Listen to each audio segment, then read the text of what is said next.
வேல்மாறல் நேயர்களுக்கு வணக்கம். கருட புராணத்தில் மனிதன் இறந்த 13 நாட்களில் என்ன நடக்குதுன்னு பார்க்கலாம். அதாவது ஒரு மனிதன் இறந்த பிறகு அவன் எல்லாம் முடிஞ்சிருமா அப்படின்னு பார்த்தா இல்லை அப்படின்னு கருட புராணம் சொல்லுதுங்க. மரணத்திற்கு பிறகு தொடங்குவதுதான் ஆத்மாவின் உண்மையான பயணம். முக்கியமா முதல் 13 நாட்கள் அந்த ஆத்மா அனுபவிக்கிற விஷயங்கள் சாதாரணம் இல்லைங்க. அதனாலதான் பழைய காலத்துல பெரியவர்கள் இறந்த வீட்டை லேசா எடுத்துக்காதீங்கன்னு சொல்லுவாங்க. கருட புராணம் அப்படிங்கிறது மரணத்துக்கு பிறகு ஆத்மா என்னெல்லாம் அனுபவிக்குது அப்படிங்கிற சொல்ற மிகப்பெரிய பழமையான நூல். அதில் சொல்லப்படுவது என்னன்னா, மனிதன் உயிர் பிரிந்த உடனே அவனோட ஆத்மா உடலை விட்டு வெளியேறினாலும் முதல் சில நாள்கள் தான் இறந்துட்டோம் அப்படிங்கிறதே முழுமையா புரிந்து கொள்ள முடியாதாம்.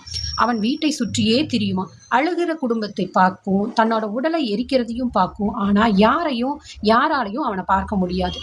கருட புராணத்தில் இன்னும் ஒரு விஷயம் சொல்லப்படுதுங்க. முதல் 13 நாள்கள் ஆத்மாவுக்கு பசி, தாகம், வலி, பயம் இவை எல்லாமே இருக்குமா.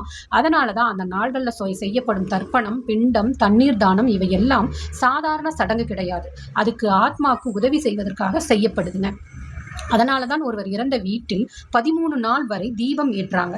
தனியா தூங்க மாட்டாங்க, மந்திரங்கள் சொல்லுவாங்க. ஏன்னா அந்த ஆத்மா இன்னும் அந்த உலகத்தை விட்டு முழுமையா பிரியாமல் இருக்கிறது தான் நம்பப்படுது.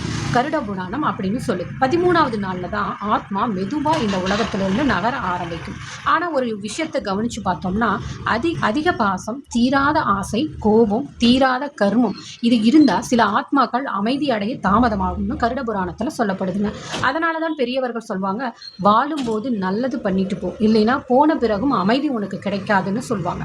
மரணம் என்பது முடிவல்ல, ஒரு பயணத்தின் தொடக்கம். அதனாலதான் இந்த வாழ்க்கையில செய்யும் ஒவ்வொரு செயலும் ஒரு நாள் நம்ம ஆத்மாவின் பாதையை தீர்மானிக்கும் அப்படின்னு பெரியவங்கள், அதாவது கருட புராணத்தில் சொல்லப்பட்டு இருக்குதுங்க. மனிதன் உடம்பால் வாழ்வதில்லை, கர்மத்தால் வாழ்கிறான். இந்த தகவல் உங்களுக்கு பிடிச்சிருந்தா லைக் பண்ணி ஷேர் பண்ணுங்க. என்னோட சேனலை மறக்காம சப்ஸ்கிரைப் பண்ணுங்க. தேங்க்யூ.